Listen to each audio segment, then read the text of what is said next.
इस संसार में जिसने जन्म लिया है उसकी मृत्यु होना निश्चित है। ऐसा माना जाता है कि कर्म ही मनुष्य का सब कुछ है।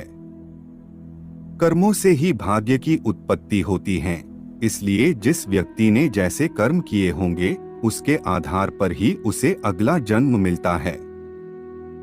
जब मनुष्य का भाग्य लिखा जाता है उसी समय उसकी मृत्यु भी निर्धारित हो जाती है। परंतु कई लोगों के मन में यह संशय अवश्य होगा कि क्या हमें मरने से पूर्व मृत्यु का आभास हो सकता है? अगर हाँ, तो इसके क्या क्या संकेत गरुड़ पुराण में बताए गए हैं? इन सभी प्रश्नों के उत्तर जानने के लिए वीडियो को पूरा देखें।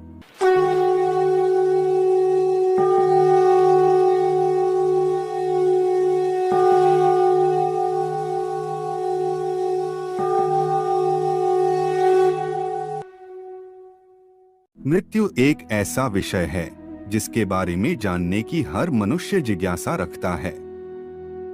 मृत्यु से पहले होने वाले आभास, मृत्यु के बाद आत्मा की यात्रा, पूर्व जन्म और पुनर्जन्म का सत्य आदि कुछ ऐसे प्रश्न हैं जो हर किसी के मन में उठते हैं। परंतु हमारे प्राचीन ग्रंथों में मृत्यु से जुड़ा लगभग हर रहस्य उजागर किया गया है। गरुड़ पुराण में जीवन से लेकर मृत्यु तक और उसके बाद आत्मा की यात्रा के बारे में विस्तार से बताया गया है। गरुड़ पुराण में भगवान विष्णु ने पक्षीराज गरुड़ से मृत्यु के बाद होने वाली घटनाएं, नरक लोक, नरक की यातनाएं, स्वर्ग लोक और स्वर्ग के पश्चात पुनर्जन्म, इन सभी विषयों के बारे में विस्तार से बताया है।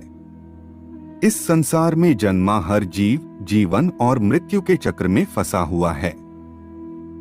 जिस प्रकार जन्म सत्य है उसी प्रकार मृत्यु भी एक शाश्वत सत्य है जिसे कोई ठुकरा नहीं सकता।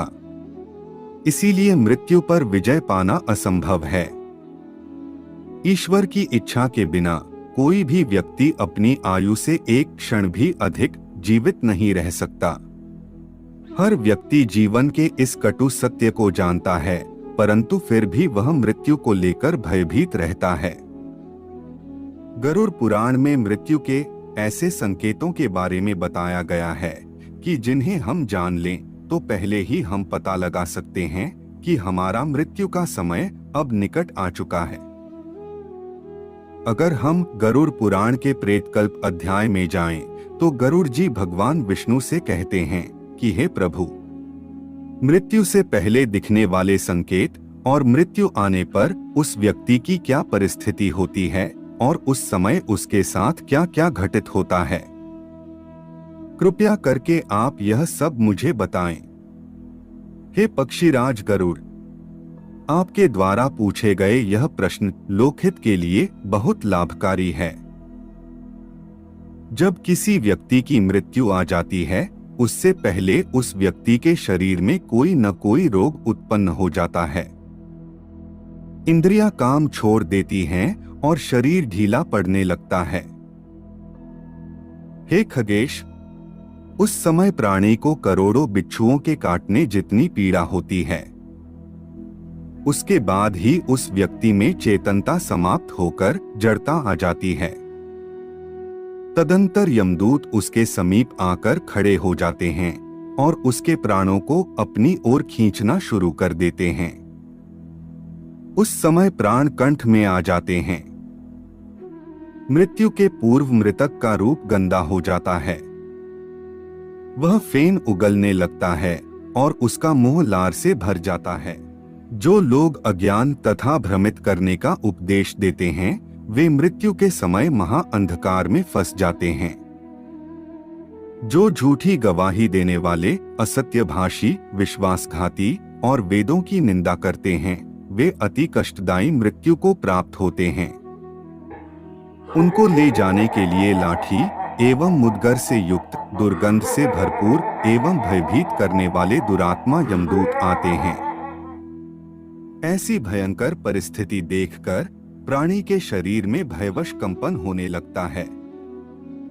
उस समय वह अपनी रक्षा के लिए अपने माता, पिता और पुत्र को याद करके जोर जोर से रोने लगता है।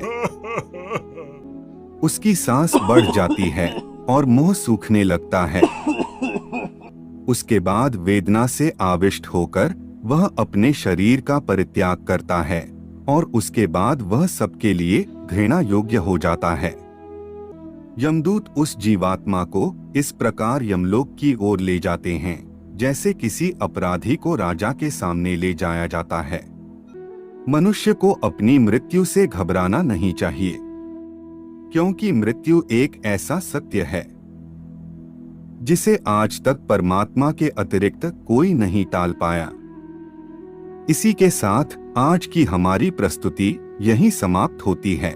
हम आशा करते हैं कि इस वीडियो से आपको बहुत सी जानकारियां मिली होंगी और आपके सभी संशय दूर हो गए होंगे।